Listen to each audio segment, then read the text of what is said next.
ಧರ್ಮಸ್ಥಳ ನಿಗೂಢಗಳು ತುಂಬ ದಿನ ಆಯಿತು ಇದನ್ನ ಮಾತಾಡದೆ. ಹೇಳಿದ್ದೇ ಹೇಳಿ ಏನಾದರೂ ಹೊಸ್ತು ಬರುತ್ತೆ ಅಂತ ಕಾಯ್ತಾ ಇದ್ದ ಸಂದರ್ಭದಿಂದ ಏನೋ ಒಂಚೂರು ಸಿಕ್ಕಿದೆ ಅಂತನ್ನುವ ದಿನ ಬರ್ತದೆ ಅಂತ ಕಾಯ್ತಾ ಇದ್ವಿ. ತುಂಬ ದೊಡ್ಡದೇನೂ ಸಿಕ್ಕಿಲ್ಲ, ಆದರೆ ಅಲ್ಪ ಸ್ವಲ್ಪ ಮಾಹಿತಿಗಳು ಬಂದಾಗ ಹಂಚ್ಕೋಬೇಕು ಅನ್ನಿಸ್ತು. ನಾನು KS ವಿಮ್ಲಾ, ಇದು ಜನಶಕ್ತಿ ಮೀಡಿಯಾ. ಬಹುಶಃ ಈ ನೇತ್ರಾವತಿಯಲ್ಲಿ ನೆತ್ತರು ಮಿಶ್ರಿತ ನೀರು ಅದು ತಿಳಿಯಾಗ ಲಕ್ಷಣ ಇಲ್ವಾ ಅಂತ ಒಮ್ಮೆ ಅನಿಸಿದ್ರೆ ಅದು ಅತಿಶಯೋಕ್ತಿ ಅಲ್ಲ. ಯಾಕೆ ಅಂತಂದರೆ ಒಂದರಿಂದ ಒಂದು ಕಗ್ಗಂಟು ಆಗ್ತಾನೇ ಇರುವಂತಹ ಹೊತ್ತು. ಇದೇ ಸಂದರ್ಭದಲ್ಲಿ ಆ್ಯಕ್ಚುಲಿ SIT ಒಂದು ಕಂಪ್ಲೇಂಟ್ ರಿಪೋರ್ಟನ್ನು ನಮ್ಗೆ ಇಷ್ಟುವರೆಗೆ ಗೊತ್ತಿರೋದು ಚಾರ್ಜ್ ಶೀಟು, ವಿಚಾರಣಾ ತನಿಖೆ ಮಾಡಿದಂತಹ ರಿಪೋರ್ಟನ್ನು ಕೊಡ್ತಾರೆ ಅಂತ. ಹೊಸ ಶಬ್ದ ಸಿಕ್ಕಿದೆ ಈಗ. ಕಂಪ್ಲೇಂಟ್ ರಿಪೋರ್ಟನ್ನು ಫೈಲ್ ಮಾಡಿದ್ದು ಅದು ಹೈಕೋರ್ಟಿಗೆ ಕಂಪ್ಲೇಂಟ್ ರಿಪೋರ್ಟನ್ನು ಫೈಲ್ ಮಾಡಿತು. ಮತ್ತು ಅದ್ರ ನಂತರದ ಬೆಳವಣಿಗೆಯಾಗಿ ನಾವ್ಯಾರೂ ನಿರೀಕ್ಷೆ ಮಾಡಿರಲಿಲ್ಲ ಇದನ್ನು. ಯಾಕೆಂದರೆ ಚಿನ್ನಯ್ಯ ಅಥವಾ ಮಾಸ್ಕ್ ಮ್ಯಾನ್, ಮುಸುಕುದಾರಿ ಏನೇನೆಲ್ಲ ಕರೀತಾ ಇದ್ವಲ್ಲ, ಮೊದಲು ಆತ ದೂರುದಾರ, ನಂತರ ಆರೋಪಿಯಾಗಿ ಕನ್ವರ್ಟ್ ಮಾಡಿ ಆತನನ್ನು ಬಂಧನ ಮಾಡಿದ್ರು. ಆ ಚಿನ್ನಯ್ಯರಿಗೆ ಈ ಕಂಪ್ಲೇಂಟ್ ರಿಪೋರ್ಟನ್ನು ಸಬ್ಮಿಟ್ ಮಾಡಿದ ಮೇಲೆ ಬೆಳ್ತಂಗಡಿಯ ಕೋರ್ಟು ಜಾಮೀನು ಕೊಟ್ಟಿದೆ. ಕಂಪ್ಲೇಂಟ್ ರಿಪೋರ್ಟ್ ಅಫ್ಕೋರ್ಸ್ SIT ಕೊಟ್ಟಿದ್ದು ಹೈಕೋರ್ಟಿಗೆ. ಯಾಕೆಂದರೆ 4 ಜನ ಸೌಜನ್ಯ ಹೋರಾಟಗಾರರ ಮೇಲೆ ಪೊಲೀಸ್ ವಿಚಾರಣಾ ನೋಟಿಸನ್ನು ಕೊಟ್ಟು ಒಂದು ರೀತಿಯಲ್ಲಿ ಅವರನ್ನು ಬಂಧಿಸಿ ಬಿಡಬಹುದು ಅನ್ನುವಂತಹ ಸೂಚನೆಗಳ ಅನ್ವಯ ಅವರು ಕೋರ್ಟಿಗೆ ಹೋಗಿದ್ರು, ಸ್ಟೇ ತಂದಿದ್ರು. ಮತ್ತು ಅಷ್ಟೇ ವೆಕೇಟ್ ಮಾಡುವಾಗ ಅವರನ್ನು ಯಾವುದೇ ರೀತಿಯ ತೊಂದರೆಗೆ ಒಳಪಡಿಸಬಾರ್ದು ಅನ್ನುವಂತಹ ಸೂಚನೆಯನ್ನು ಕೊಟ್ಟು ಅವರನ್ನು ಅಷ್ಟೇಯನ್ನು ವೆಕೇಟ್ ಮಾಡಿತ್ತು ಹೈಕೋರ್ಟು. ಆ ಸಂದರ್ಭದಲ್ಲಿ ಕಂಪ್ಲೇಂಟ್ ರಿಪೋರ್ಟನ್ನು ಸಬ್ಮಿಟ್ ಮಾಡಿದ್ದಾರೆ. ಆ ಕಂಪ್ಲೇಂಟ್ ರಿಪೋರ್ಟ್ ಅಂದರೆ ಏನಂದರೆ, ಆ 4 ಜನ ಷಡ್ಯಂತ್ರ, ಸಂಚು ಏನೆಲ್ಲ ಶಬ್ದಗಳನ್ನು ಬಳಸ್ತಾ ಇದ್ರಲ್ಲ ಬೇಕಾದವರೆಲ್ಲರ, ಅದರ ಭಾಗವಾಗಿ ಹೇಗೆ SIT ಅದನ್ನು ಎಸ್ಟಾಬ್ಲಿಷ್ ಮಾಡುತ್ತೆ ಅನ್ನುವ ರೀತಿಯಲ್ಲಿ ಆ ಕಂಪ್ಲೇಂಟ್ ರಿಪೋರ್ಟು ಸಬ್ಮಿಟ್ ಮಾಡಿದೆ ಅನ್ನುವಂಥ ರೀತಿಯಲ್ಲಿ ಮಾಧ್ಯಮಗಳಲ್ಲಿ ವರದಿಯಾಗಿರೋದು ನೋಡಿದ್ದೀವಿ. ಆದರೆ ಇವತ್ತಿನ ನನ್ನ ಮಾತುಗಳು ಏನಂತಂದರೆ, ಚಿನ್ನಯ್ಯನಿಗೆ ಜಾಮೀನು ಕೊಟ್ಟಿದ್ದಾರೆ. ಜಾಮೀನು ಕೊಡುವಾಗ ಕೋರ್ಟ್ ಹೇಳಿದ್ದೇನು ಅಂತ ಅನ್ನೋದು ತುಂಬ ಇಂಟ್ರೆಸ್ಟಿಂಗ್ ಆಗಿದೆ. ಯಾಕೆಂದರೆ ನಮ್ಗೆ ಚೆನ್ನಾಗಿ ಗೊತ್ತಿದೆ, ಸಂತೋಷ್ ರಾವ್ ಸೌಜನ್ಯ ಪ್ರಕರಣದ ಸಂದರ್ಭದಲ್ಲಿ ಆತ ನಿರಪರಾಧಿ ಅಂತ ಅನ್ನೋದು ಇಡೀ ಸಮಾಜಕ್ಕೆ ಗೊತ್ತಿತ್ತು. ಮತ್ತು ಸೌಜನ್ಯಳ ಪೋಷಕರೂ ಕೂಡ ಅದನ್ನು ಹೇಳ್ತಾ ಇದ್ರು. ಹಾಗಿದ್ದು ಕೂಡ ಆತನನ್ನು ಅಪರಾಧಿ ಅಂತ ಎಷ್ಟು 8-10 ವರ್ಷ ಆತನನ್ನು ಜೈಲಲ್ಲಿ ಇಟ್ಬಿಟ್ಟಿದ್ರಲ್ಲ. ಆತನನ್ನು ಬಿಡುಗಡೆ ಮಾಡುವಾಗ CBI ಕೋರ್ಟು ಸ್ಪಷ್ಟವಾಗಿ ಹೇಳಿತ್ತಲ್ಲ, ಅದೇ ರೀತಿಯ ಅಂಶಗಳನ್ನು ಕೋರ್ಟು ಹೇಳಿ ಚಿನ್ನಯ್ಯ ಅವರಿಗೆ ಕೆಲವು ಷರತ್ತುಗಳನ್ನು ವಿಧಿಸಿ ಜಾಮೀನು ಕೊಟ್ಟಿದೆ. ಆದರೆ ಅವರಿನ್ನೂ ಜೈಲಿಂದ ಹೊರಗಡೆ ಬಂದಿರೋ ಮಾಹಿತಿಗಳು ಬಂದಿಲ್ಲ. ಮತ್ತು ಇದೆಲ್ಲವೂ ಕೂಡ ಅಧಿಕೃತವಾಗಿ ಸರ್ಕಾರದ ಹೇಳಿಕೆಗಳಲ್ಲ ಅಥವಾ SIT ಕೂಡ ಹೇಳಿದ್ದಲ್ಲ. ಬದಲಿಗೆ ಆಸಕ್ತ, ಕಳಕಳಿಯ, ಕಾಳಜಿ ಇರುವ ವಾಟೆವರ್ ಸ್ವತಂತ್ರ ಮಾಧ್ಯಮಗಳಿಂದ ಲಭ್ಯ ಆಗಿರುವಂತಹ ಮಾಹಿತಿಗಳು ಮತ್ತು ಕೆಲವು ಸುದ್ದಿ ಮಾಧ್ಯಮಗಳು ಅಂತ ಏನು ಕರ್ಕೋತಾರೆ ಅವರು ಕೂಡ ಹೇಳಿದಂಥದ್ದ ಕೆಲವು ಅಂಶಗಳನ್ನು ನಾನು ಕೋರ್ಟ್ ಅಂಶವನ್ನು ಅಂದರೆ ನಮಗೆ ಸೋಷಿಯಲ್ ಮೀಡಿಯಾದಲ್ಲಿ ಲಭ್ಯ ಇರುವಂತಹ ಮಾತುಗಳನ್ನು ನಿಮ್ಮ ಮುಂದೆ ಇಡೋದಕ್ಕೆ ನಾನು ಬಯಸ್ತೀನಿ. ಕೋರ್ಟ್ ಏನು ಹೇಳ್ತು? 10-11 ಪಾಯಿಂಟ್ಗಳನ್ನು ಕೊಟ್ಟು ಚಿನ್ನಯ್ಯ ಅವರಿಗೆ ಜಾಮೀನು ಕೊಟ್ಟಿರೋ ಅಂಥದ್ದು. ಅದೇನೆಂದರೆ, SIT 18 ಸ್ಥಳಗಳಲ್ಲಿ ಹುಡುಕಾಟ ನಡೆಸಿದಾಗ 3 ಸ್ಥಳಗಳಲ್ಲಿ ಮೂಳೆಯ ಅವಶೇಷಗಳು ಪತ್ತೆಯಾಗಿದ್ದಾವೆ. ಆರೋಪಿಯನ್ನು ಮತ್ತೆ ವಿಚಾರಿಸಿದಾಗ ಯಾರು ಇನ್ವೆಸ್ಟಿಗೇಷನ್ ಆಫೀಸರ್ಸು, ಬುರುಡೆನ ನಾನು ಹೊರಗೆ ತೆಗೆದಿಲ್ಲ, ಇತರ ವ್ಯಕ್ತಿಗಳ ಸೂಚನೆಯ ಮೇರೆಗೆ ದೂರು ಕೊಟ್ಟಿದ್ದೇನೆ ಅಂತ ಹೇಳಿದ್ದಾನೆ. ಈ ಬಗ್ಗೆ BNSS ಕಲಂ 183 ಅಡಿಯಲ್ಲಿ ನ್ಯಾಯಾಧೀಶರ ಮುಂದೆ ಹೇಳಿಕೆ ಕೊಟ್ಟಿದ್ದಾನೆ. ನಾವು ಈ BNSS 183 ಬಗ್ಗೆ ಮಾತಾಡಿದ್ವಿ. ಯಾಕೆಂತಂದರೆ ಪ್ರಾಥಮಿಕವಾಗಿ ಆತ ದೂರುದಾರನಾಗಿ ಬಂದಾಗ 164 ಸ್ಟೇಟ್ಮೆಂಟ್ ಅಂತ ಕೂಡ ಅದನ್ನು ಕರಿತೀವಿ. IPC CRPC ಸಂದರ್ಭದಲ್ಲಿ ಮಾತಾಡುವಾಗ BNSS ಅಲ್ಲಿ ಭಾರತೀಯ ನ್ಯಾಯ ಸಂಹಿತೆಯ ಅಡಿಯಲ್ಲಿ ಅದು 183. 2ನೇ ಸಾರಿ ಅಂಥದ್ದೊಂದು ಹೇಳಿಕೆಯನ್ನು ದಾಖಲು ಮಾಡ್ಕೋಬಹುದಾಗಿತ್ತ, ಅಗತ್ಯ ಇತ್ತ ಅಂತ. ಎನಿವೆ ಅದು ಲೀಗಲ್ ಇದಕ್ಕೆ ಬಿಟ್ಟಿರೋ ಅಂಥದ್ದು.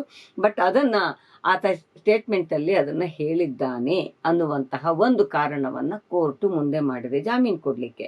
ಹಾಗೇನೆ ಇನ್ನೊಂದು, ಇದಲ್ಲದೆ ಮೂಳೆ ಮತ್ತು ಮಣ್ಣನ್ನು ನಾನು ಸಂಗ್ರಹಿಸಿಲ್ಲ, ಇತರರು ಕೊಟ್ಟಿದ್ದು ಅವರ ಸೂಚನೆಯ ಮೇರೆಗೆ ಪೊಲೀಸರಿಗೆ ಒಪ್ಪಿಸಿದ್ದೇನೆ ಎಂದು ಹೇಳಿದ್ದಾನೆ. ಹಾಗಾಗಿ ಜಾಮೀನಿಗೆ ಅರ್ಹ. ಆರೋಪಿಯ ವಿರುದ್ಧ ಯಾವುದೇ ಸಮಂಜಸವಾದ ಆಧಾರಗಳಿಲ್ಲ. SIT ಸರಿಯಾದ ತನಿಖೆ ಮಾಡದೆ ತಪ್ಪಾಗಿ ವಿವಿಧ ಅಪರಾಧಗಳನ್ನು ಹೊರಿಸಿದೆ. ಆರೋಪಿ ಎಲ್ಲಿಯೂ ತಾನು ಎಷ್ಟು ಶವಗಳನ್ನು ಹೂಳಿದ್ದೇನೆ ಎಂದು ನಿಖರವಾಗಿ ಹೇಳಿಲ್ಲ ಹಾಗೂ ಸೂಕ್ತವಾದ ಸ್ಥಳದಲ್ಲಿ ಮೂಳೆಗಳು ಸಿಗುತ್ತವೆ ಎಂದು ಭರವಸೆ ನೀಡಿಲ್ಲ.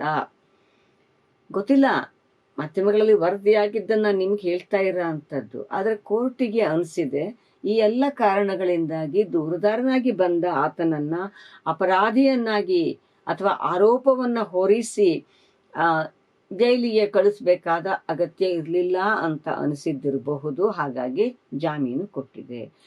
ತಪ್ಪು ಸಾಕ್ಷ್ಯ ನೀಡಿದ ಕಾರಣಕ್ಕೆ ಅವನನ್ನು ಬಂಧಿಸುವುದು ಸರಿಯಲ್ಲ. ಆರೋಪಿಯ ಹೇಳಿಕೆಯಂತೆ ಅವನಿಗೆ ಸೂಚನೆ ನೀಡಿದವರ ಬಗ್ಗೆ SIT ಯಾವುದೇ ತನಿಖೆ ಮಾಡಿಲ್ಲ. ಸೊ ಇಲ್ಲಿ ಒಂಚೂರು reading in between the lines ಅನ್ನುವಂತಹ ಲೈನ್ಗಳು ಇದ್ದಾವೆ. ಅವು ಏನಂದರೆ, ಒಂದು, ಇಲ್ಲಿ ಆತ ಹೇಳಿದಾಗೆ ಯಾರೋ ಹೇಳಿದ್ದಕ್ಕಾಗಿ ನಾನು ಹೇಳಿದೆ, ಯಾರೋ ಹೇಳಿ ತಂದು ಕೊಟ್ಟಿದ್ದನ್ನು ಕೊಟ್ಟೆ ಅಂತ ಹೇಳೋದು ಒಂದಾದರೆ, ಪ್ರಾರಂಭದಿಂದಲೂ ಕೂಡ ಇಷ್ಟೊಂದು ಪ್ರಕರಣಗಳು ನಡೆದಿದ್ದಾವೆ, ದೂರುಗಳು ಇದ್ದಾವೆ, ಸಾಕ್ಷಿನಾಶಗಳಾಗಿದ್ದಾವೆ ಅಂತ ಹೇಳ್ತಾ ಇದ್ದಾರೆ. ಹಾಗಿದ್ದೂ ಕೂಡ ಯಾರ ಮೇಲೆ ಆಪಾದನೆ ಇದೆಯೋ ಅವರನ್ನು ತನಿಖೆಯೇ ಮಾಡಿಲ್ಲ, ಅವರನ್ನು ವಿಚಾರಣೆಗೆ ಕರೆದೇ ಇಲ್ಲ, ಅವರ ಮೇಲೆ FIR ದಾಖಲು ಬಹುತೇಕ ಮಾಡಿಲ್ಲ. ಇದು ತಾನೇ ಅವತ್ತಿಂದ ಬರ್ತಾ ಇರುವಂತಹ ಪ್ರಶ್ನೆ. ಹಾಗಾಗಿ ಮತ್ತು ಪ್ರಾರಂಭಿಕ ಹಂತದಲ್ಲಿ ಚಿನ್ನಯ್ಯ ದೂರುದಾರನಾಗಿ ಮಾತ್ರವೇ ಉಳಿದ ಸಂದರ್ಭದಲ್ಲಿ ಕೂಡ ಇಂತಹ ಪ್ರಶ್ನೆಗಳು ಬರ್ತಾ ಇದ್ವು. ಯಾರು ಆತನಿಗೆ ಹೂಳೋದಕ್ಕೆ ಆದೇಶ ಕೊಟ್ಟಿದ್ದು, ತನಗಲ್ಲಿಂದ ಆದೇಶ ಬಂತು, ಇಲ್ಲಿಂದ ಆದೇಶ ಬಂತು ಅಂತ ಚಿನ್ನಯ್ಯ ಹೇಳ್ದ ಅನ್ನುವಂತಹ ವಿಡಿಯೋಗಳು ಓಡಾಡ್ತಾ ಇದ್ದ ಹಿನ್ನೆಲೆಯಲ್ಲಿ ಸೂಚನೆ ನೀಡಿದವರ ಬಗ್ಗೆ SIT ಯಾವುದೇ ತನಿಖೆ ಮಾಡಿಲ್ಲ ಅಂದರೆ ಕೇವಲ ಚಿನ್ನಯ್ಯ ದೂರುದಾರ ಆಗಿ ಬಂದ ಸಂದರ್ಭ ಮಾತ್ರವೇ ಅಲ್ಲದೆಯೂ ಇದನ್ನು ಇನ್ನೊಂದು ಸ್ವಲ್ಪ ವಿಸ್ತಾರವಾಗಿ ಇಂಟರ್ಪ್ರಿಟೇಷನ್ನಿಗೆ ಯಾವತ್ತೂ ಕೂಡ ಅವಕಾಶ ಇದೆಯಲ್ಲ. ಹಾಗಾಗಿ ಹಾಗೂ ಕೂಡ ನಾವು SIT ಬೇರೆ ಬೇರೆಯವರನ್ನು ತನಿಖೆ ಮಾಡಬೇಕಾದಂತಹ ಅಗತ್ಯ ಇತ್ತಿರಬಹುದು ಅಂತ ಅನಿಸಿದೆಯಾ ಕೋರ್ಟಿಗೆ ಅನ್ನುವ ಅನುಮಾನ ನನಗೆ ಮೂಡ್ತಾ ಇದೆ. SIT ದುರುದ್ದೇಶದಿಂದ ಜಾಮೀನು ನೀಡಬಾರದೆಂದು ವರದಿ ಸಲ್ಲಿಸಿದ್ದು, ಹೆಚ್ಚಿನ ಅಪರಾಧಗಳಿಗೆ ಮರಣದಂಡನೆ ಅಥವಾ ಜೀವಾವಧಿ ಶಿಕ್ಷೆ ಇಲ್ಲ, ಆರೋಪಿ ಇನ್ನೂ ಬಂಧನದಲ್ಲಿರಬೇಕಾದ ಅವಶ್ಯಕತೆ ಇಲ್ಲ, ತನಿಖೆ ಬಹುತೇಕ ಪೂರ್ಣವಾಗಿದೆ. ಗೊತ್ತಿಲ್ಲ ಯಾವ ತನಿಖೆ ಪೂರ್ಣವಾಗಿದೆ ಅಂತ ಕೋರ್ಟು ಭಾವಿಸಿದೆ ಅಂತ ನಮ್ಗೆ ಗೊತ್ತಿಲ್ಲ. ಬಟ್ ಅಂಥದ್ದೊಂದು ಕಾರಣವನ್ನು ಜಾಮೀನಿನ ಸಂದರ್ಭದಲ್ಲಿ ಹೇಳಿದೆ. ಆರೋಪಿ ಎಷ್ಟು ಶವಗಳನ್ನು ಹೂಳಿದ್ದಾನೆ ಎಂದು ಗೊತ್ತಿಲ್ಲವೆಂದು ಮೊದಲೇ ಹೇಳಿದ್ದಾನೆ. ಶವ ಸುಟ್ಟ ಸ್ಥಳ ನದಿಯ ಪಕ್ಕದಲ್ಲಿದ್ದು ಮಳೆ ಮತ್ತು ನೀರಿನಿಂದ ಮರಗಳು ಬೆಳೆದಿರಬಹುದು, ಹೀಗಾಗಿ ಮೂಳೆಗಳು ಹರಿದು ಹೋಗಿರಬಹುದು. ಆರೋಪಿ SIT ಜೊತೆಗೆ ಹಲವು ದಿನ ಮೂಳೆ ಹುಡುಕುವ ಕಾರ್ಯದಲ್ಲಿ ಸಹಕರಿಸಿದ್ದಾನೆ. ಅಂದರೆ ಎಲ್ಲೂ ಓಡೋಗ್ಲಿಲ್ಲ ಚಿನ್ನಯ್ಯ ಅಂತ ಅನ್ನೋದನ್ನು ಕೂಡ ನೆನಪಿರ್ಬೋದು ನಮಗೆ.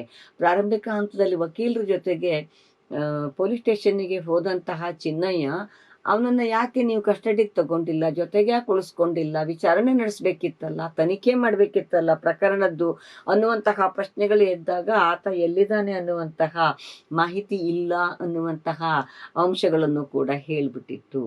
ಸೊ ದಾಖಲೆಗಳ ಪ್ರಕಾರ ದೂರುದಾರನೇ ಆರೋಪಿಯಾಗಿದ್ದಾನೆ ಅನ್ನುವಂತಹ ಮಾತನ್ನು ಕೂಡ ಹೇಳಿ, ಮೊದಲನೇ ಹಂತದಲ್ಲಿ ಆರೋಪಿಸಿರುವ ಅಪರಾಧ ಗಂಭೀರ ಮರಣದಂಡನೆಯಂತಹ ಅಂಶಗಳನ್ನು ಹೊಂದಿಲ್ಲ ಅಂತ ಕೂಡ ಹೇಳ್ತದೆ.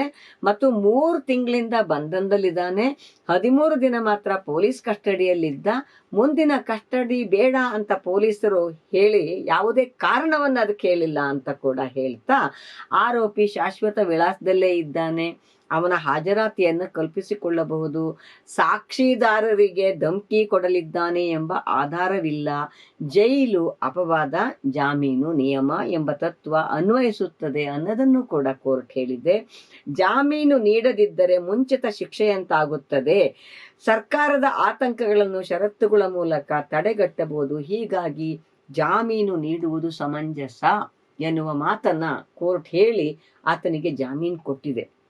ಹಾಗಾಗಿ ಈ ಕಾರಣದಿಂದಾಗಿಯೇ SIT ಅದಕ್ಕೆ ಕೊಟ್ಟಿರುವಂತಹ ಏನೊಂದು ಮಹಿಳಾ ಆಯೋಗದ ಪತ್ರಕ್ಕೆ ಸರ್ಕಾರ ಉತ್ತರ ಕೊಡುವಾಗ ಹೇಳ್ತಲ್ಲ, 2005ರಿಂದ 2025ರವರೆಗೆ ನಡೆದಿರುವಂತಹ ಪ್ರಕರಣಗಳು ಈಗಾಗಲೇ ದಾಖಲಾಗಿದ್ದು, ಮುಂದೆ ದಾಖಲಾಗಬಹುದಾಗಿದ್ದು, ಇಡೀ ರಾಜ್ಯದಲ್ಲಿ ಎಲ್ಲಿ ಬೇಕಾದರೂ ಅನ್ನುವ ಥರದ ಒಂದು ಅವಕಾಶ ಇದೆಯಲ್ಲ, ಅದನ್ನ ಟರ್ಮ್ಸ್ ಆಫ್ ರೆಫರೆನ್ಸ್ ಅಂತ ಕರೀತಾರೋ ಇಲ್ವೋ ಗೊತ್ತಿಲ್ಲ, ಬಟ್ ಆ ಪತ್ರದಲ್ಲಿ ಹಾಗೆ ಉಲ್ಲೇಖ ಇದೆ. ಹಾಗಾಗಿ ಅದರ ಅಡಿಯಲ್ಲಿ ಇವನ್ನ SIT ಕೂಡ UDRಗಳನ್ನ ಪರಿಶೀಲನೆ ಮಾಡಿದೆ. ಆ UDRಗಳು ಮತ್ತು ಸಿಕ್ಕಿರುವಂತಹ ಬೇರೆ ಅಂಶಗಳು, ಸಾಕ್ಷಿಯಾಗಬಹುದಾದಂತಹ ಅಂಶಗಳ ಮಧ್ಯದಲ್ಲಿ ತಾಳೆ ಆಗದೆ ಇರುವಂತಹ ಸಂಗತಿಗಳೂ ಕೂಡ ಇರಬಹುದು. ಇವನ್ನೆಲ್ಲ ಇಟ್ಕೊಂಡು SIT ಈಗಲೂ ಕೂಡ ಉಳಿದ ಅಂಶಗಳ ತನಿಖೆಯನ್ನ ಮುಂದುವರಿಸ್ತಾ ವೇದವಲ್ಲಿ, ಅನೇಮಾವುತ, ಪದ್ಮಲತಾ, ಸೌಜನ್ಯ ಮತ್ತು ಹೆಸರಿಸಲಾಗದ ಅಸಂಖ್ಯಾತ ಕಿಡ್ನಾಪ್ಗಳಿರಬಹುದು, ಕೊಲೆ ಇರಬಹುದು, ಅತ್ಯಾಚಾರ ಇರಬಹುದು, ಹತ್ಯೆ ಇರಬಹುದು, ಇವೆಲ್ಲವುಗಳ ಸಮಗ್ರ ತನಿಖೆಯಾಗಿ ಸತ್ಯ ಹೊರಗೆ ಬರಬೇಕು. ಮತ್ತು ಇದೇ ಸಂದರ್ಭದಲ್ಲಿ ನಡೆದಂತಹ ಇನ್ನೊಂದು ಬೆಳವಣಿಗೆ, ಸಂತೋಷ್ ರಾವ್ ಸುಪ್ರೀಂ ಕೋರ್ಟಿನ ಕದ ತಟ್ಟಿದ್ದಾರೆ.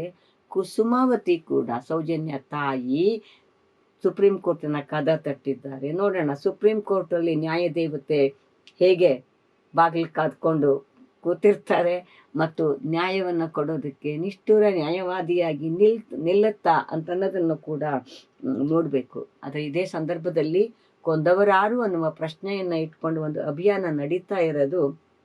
ಡಿಸೆಂಬರ್ 16 ನಿರ್ಭಯ ದಿನ ಅಂತ ಘೋಷಣೆಯಾದಂತಹ ದಿನ. ನಿರ್ಭಯ ಪ್ರಕರಣವನ್ನು ನಮ್ಮನ್ನೆಲ್ಲ ಮರೀಲಿಕ್ಕೆ ಸಾಧ್ಯವೇ ಇಲ್ಲ.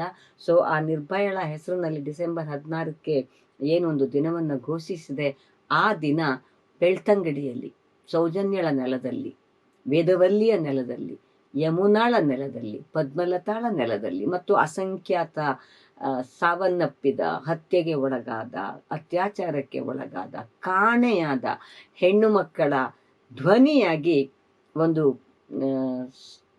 ನ್ಯಾಯಕ್ಕಾಗಿ ಮಹಿಳೆಯರ ನಡಿಗೆ ನಡೀತಾ ಇದೆ.